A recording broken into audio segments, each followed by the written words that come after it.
Taigi, ponai ir ponios, Lietuvos prezidentas ir pirmoji ponia ir Ukrainos prezidentas Volodymyras Zelenskis.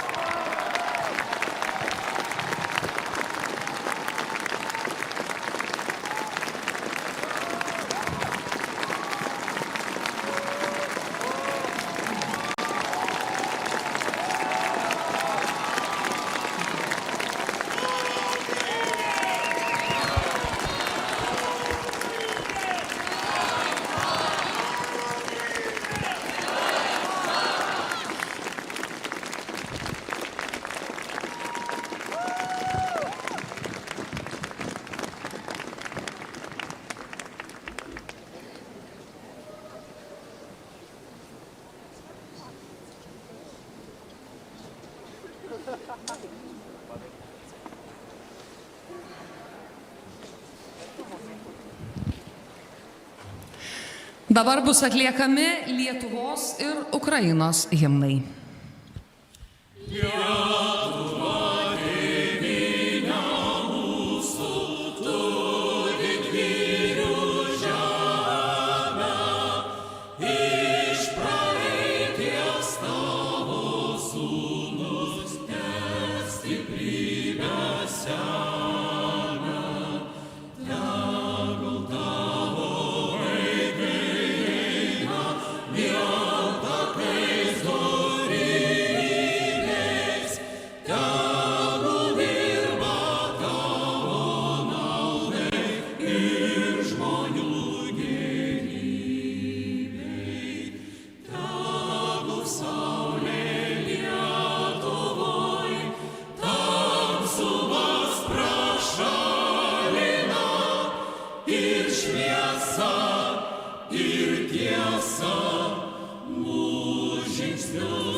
Lietuvos ir Ukrainos himnus atliko ansamblis Draugiški projektai.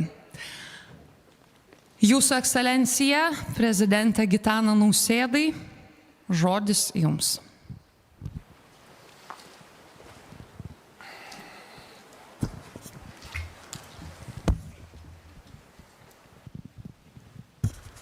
Brangieji, geriausias žmogaus savybės išryškina didžiausi išbandymai. Pasišventimas, drąsa, ištikimybė, visa jėga parodo ir pasirodo, kai jų labiausiai reikia. Šiandien man teko didelė garbė spausti ranką žmogui, kuris pastaraisiais metais patyrė daugybę sunkumų, sukrėtimų, išbandymų kaip kariaujančios šalies lyderis. Lemiamą akimirką jis nesudvejojo ir pakilo duoti atkirtį užpuolikams. Jis ne tik įkvėpė savo tautą priešintis, bet ir iki šios dienos nepailsdamas kartoja pasauliui tiesą apie šį baisų karą. Džiaugiuosi, kad šiandien čia su mumis yra mano nuostabus bičiulis, visų mūsų draugas, Ukrainos prezidentas Volodymyras Zelenskis.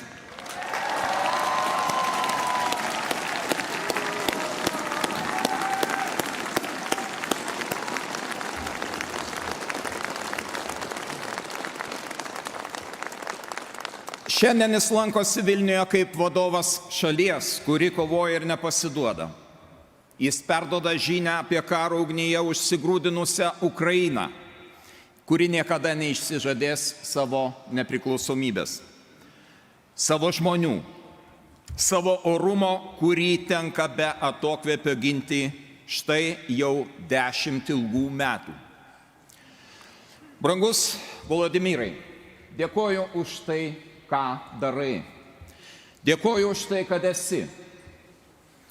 Noriu, kad žinotum, jog Ukrainos ryžtas ginti laisvę įkvepia ir mus čia, Lietuvoje, ją dar labiau branginti ir stiprinti.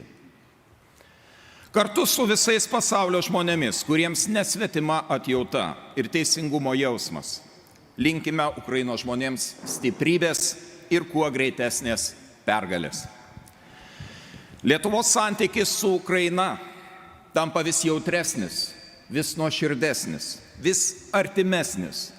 Mūsų žmonės žino, ką reiškia atsidurti Rusijos agresijos taikinyje. Todėl renkasi veikti didžios neteisybės akivaizdoje. Jie organizuoja, renka ir gabena paramą Ukrainai. Reguliariai aukoja piniginės lėšas. Reikalauja iš savęs ir iš kitų dar daugiau pagalbos Ukrainai ir ukrainiečiams. Džiaugiuosi galėdamas pasakyti, kad Lietuva šiandien yra viena iš aktyviausių Ukrainos rėmėjų. Perduodame jai tiek ginkluotės ir humanitarinės pagalbos, kiek galime. Teikiame paramą Ukrainai visais tarptautinės diplomatijos kanalais. Palaikome Ukrainos taikos formulę ir nepavargdami kalbame apie tai, kad ukrainiečiai turi laimėti šią kovą, nes nuo to priklauso viso pasaulio saugumas. Visai neseniai, praėjusių metų Liepą, Vilnius buvo tapęs kritiškai svarbių derybų dėl Ukrainos ateities scena. Džiaugiuosi, kad kartu su sąjungininkais NATO viršūnių susitikime mums pavyko pasiekti svarbių sprendimų dėl tolesnės Ukrainos euroatlantinės integracijos.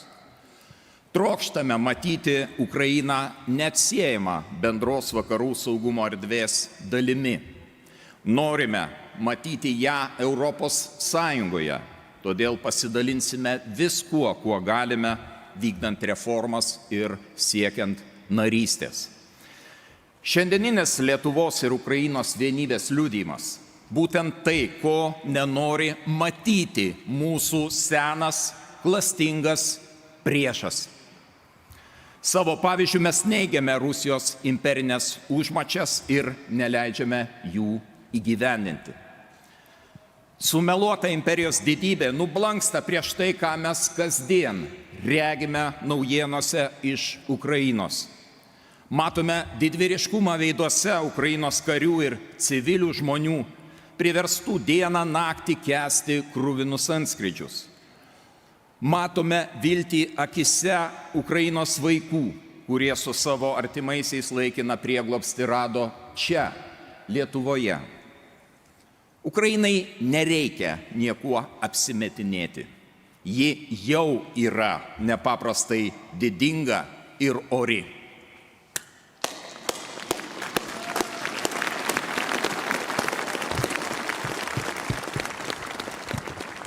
Gerbiamieji, štai jau beveik 2 metus Čia, šioje aikštėje Lietuvos ir Ukrainos vėliavos yra šalia viena kitos.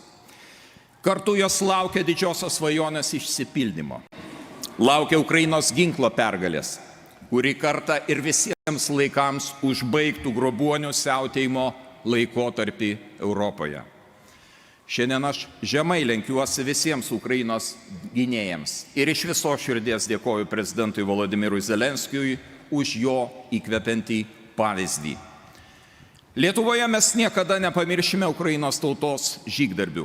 Visada atminsime, kiek daug jūs paaukojote ir kiek daug padarėte gindami laisvę ir žmogiškąjį orumą. Kartu su jumis būsime iki pergalės ir per amžius. Slava Ukraini!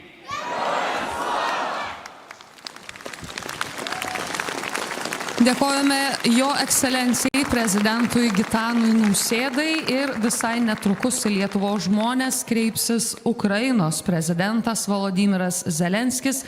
Pane prezidente, slovo vam.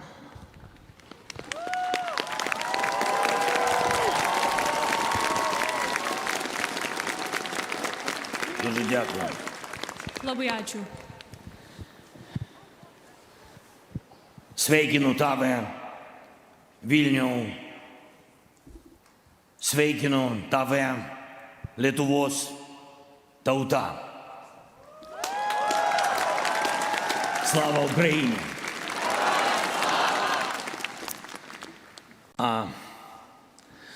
Напередодні кілька днів була особливо холодна погода у Вільнюсі, і кілька наступних днів теж можуть бути дуже холодними. Але сьогодні значно потеплішало, і це дуже символічно, коли ми разом, навіть холод відступає. Pastarąsias keletą dienų Vilniuje buvo ypač šalta. Likusi savaitės dalis irgi turėtų būti šalta. Bet šiandien ženkliai šilčiau ir tai labai simboliška. Kai mes kartu, net šaltis atsitraukia. Впевнений, відступить і Росія. Esu įsitikinęs, atsitrauks ir Rusija.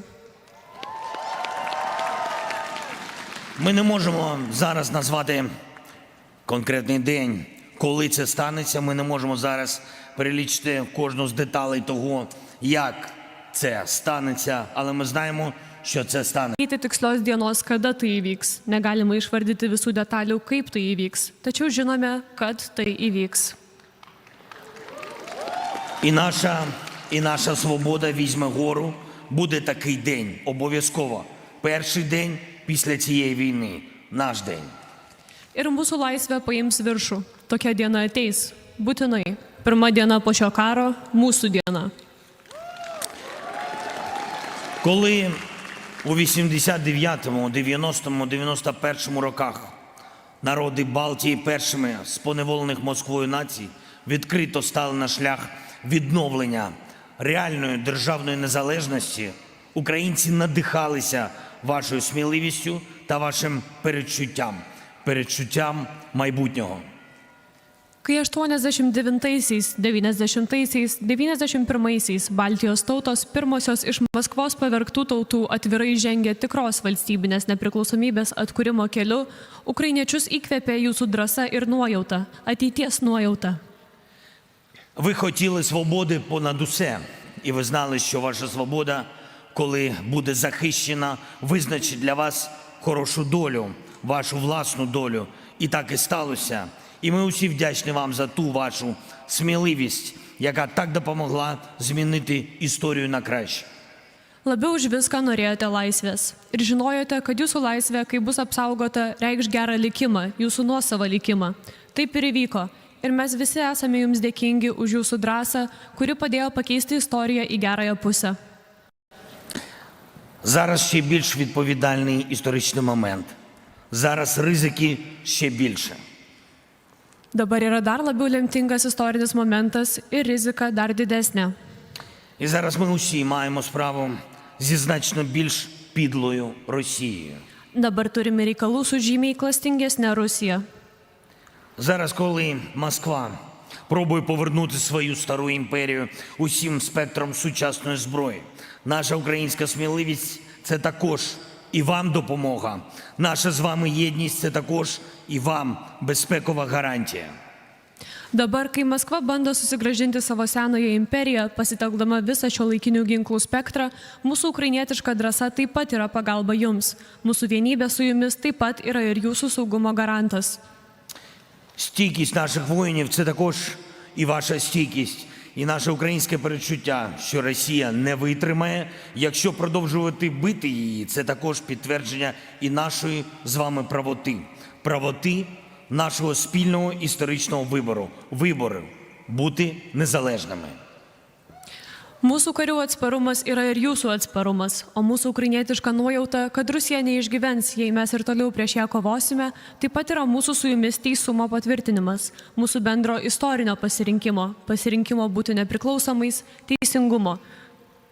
Бути в Європі, бути серед рівних і саме тому мирних.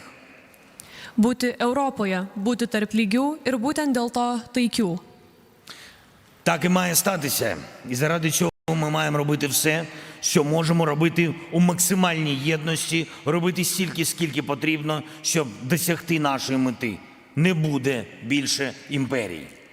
Būtent tai ir turi įvykti. Dėl to darysime viską, ką galime. Turime daryti tai maksimaliai vieningai ir daryti tiek, kiek reikia, kad pasiektume savo tikslą. Nebus daugiau imperijos. Кожен, хто породив цю агресію проти України, доволі ясно представляв собі, яким хоче бачити перший день після України.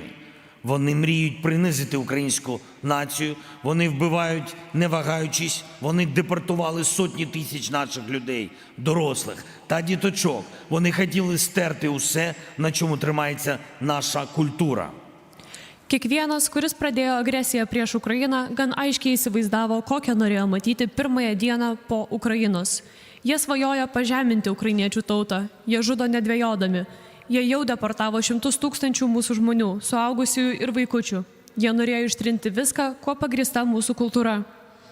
Вони жорстко катують людей, тисячі людей, яких тримають в полоні. Вони катують їх просто, щоб помститись за те, що Україна існує. Такий рівень російського зла. Jie žiauriai kankino žmonės, tūkstančių žmonių, kurie laikomi nelaisvėje, ir kankino jos vien tam, kad atkeršytų už tai, jeigu Ukraina egzistuoja. Toks yra Rusijos blogio lygis. І якщо б такий катастрофічний день після України колись настав, Росія зробила би все, щоб це продовжилось, щоб настав день після Молдови, а згодом день після Балтії, день після Польщі, день після багатьох інших. Ir jei tokia katastrofiška diena po Ukrainos, kada nors išauštų, Rusija darytų viską, kad tai tęstųsi, kad ateitų diena po Moldovos, o tada diena po Baltijos, diena po Lenkijos, diena po daugelio kitų. Казахстан та Узбекистан вже чують, що Росія зневажає їхню незалежність. Жодної поваги немає у Москви до націй Кавказу. І є відверте бажання Росії маніпулювати усіма. І усім зараз небезпечно бути тихими, небезпечно залишатись осторонь чи наодинці. Kazachstanas ir Uzbekistanas jau girdi, kad Rusija negerbė jų nepriklausomybės. Maskva neturi jokios pagarbos Kaukazo tautoms. Rusijos noras manipuliuoti visais akivaizdus. Ir dabar visiems pavojinga tylėti, pavojinga būti nuošalyje arba būti vienam. Коли всі допомагають одному, свобода кожного виграє. І це правило неодноразово спрацювало в історії. Спрацює тепер для усіх нас. Будь-яка імперія будується на перших уламках після визначальної поразки свободи. І захоплення України потрібно Москві саме для цього. Kai visi padeda vienam, laimi visų laisvė. Ši taisyklė istorijoje veikia daugybę kartų, jis suveiks ir dabar, mūsų visų labui. Bet kuri imperija, kuriama ant pirmųjų griuvėsių po lemiamo laisvės pralaimėjimo, ir užimti Ukrainą Maskvai reikia būtent dėl šios priežasties. Але ми разом змінюємо історію на краще. Tačiau kartu mes keičiame istoriją į gerąją pusę. Не буде того дня після України. Nebus tos dienos po Ukrainos. Буде день після війни. Буде день після Путіна. Bus diena po karo, bus diena po Putino. І це буде день нашої безпеки гарантованої, вашої свободи непорушної, мирного життя Литви, Естонії, Латвії, Фінляндії, Швеції, усіх держав, чию долю зараз Росія намагається потопити в сумнівах. Tai bus mūsų saugumo diena, garantuoto saugumo. Jūsų nepajudinamos laisvės, ramaus Estijos, Latvijos, Suomijos ir Švedijos gyvenimo. Visų valstybių, kurių likimą Rusija dabar bando paskandinti abejonėse. Це буде день нового шансу для Білорусі. Шансу, на який Білорусь заслуговує. Tai bus naujo šanso Baltarusijai diena, šanso, kurio Baltarusija nusipelnė. І це буде день нової сили для всієї нашої Європи, яка зараз, захищаючись від російських гібридних ударів, вчиться справжній єдності. Єдності, яка робить наш континент глобальним захисником свободи. Єдності, яка разом з Україною є повноцінною, разом з Україною в Євросоюзі, разом з Україною в НАТО, разом з Україною у мирі. Tai bus naujos stiprybės diena visai mūsų Europai, kuri dabar, gindamasi nuo Rusijos hibridinių atakų, mokosi tikros vienybės. Vienybės, dėl kurios mūsų žemynas tampa pasauliniu laisvės gynėju. Vienybės, kuri kartu su Ukraina yra pilnavertė. Kartu su Ukraina Europos Sąjungoje, kartu su Ukraina NATO, kartu su Ukraina taikoje. Дорогі друзі, ми всі з вами знаємо, які кроки потрібні. Ми всі з вами знаємо, що можемо втратити та що можемо здобути. Brangus draugai, mes su jumis žinome, kokių veiksmų reikia imtis. Visi žinome, ką galime prarasti ir ką laimėti. Ми всі з вами знаємо, якого дня хочемо, і ми повинні зробити свою справу, зробити все, щоб перемогти. Visi žinome, kokios dienos norime ir turime atlikti savo vaidmenį. Padaryti viską, kad laimėtumėme. Я дуже дякую тобі, литовський народе. Дякую за все. Дякую за підтримку України. Дуже дякую тобі і аплодую тобі. Дуже дякую. Dėkoju Jums, Lietuvos žmonės, dėkoju Jums už visą tai, ką darote dėl Ukrainos, už Jūsų nesvyruojantį palaikymą, už tai, kad Jūs su Ukraina. Ploju Jums.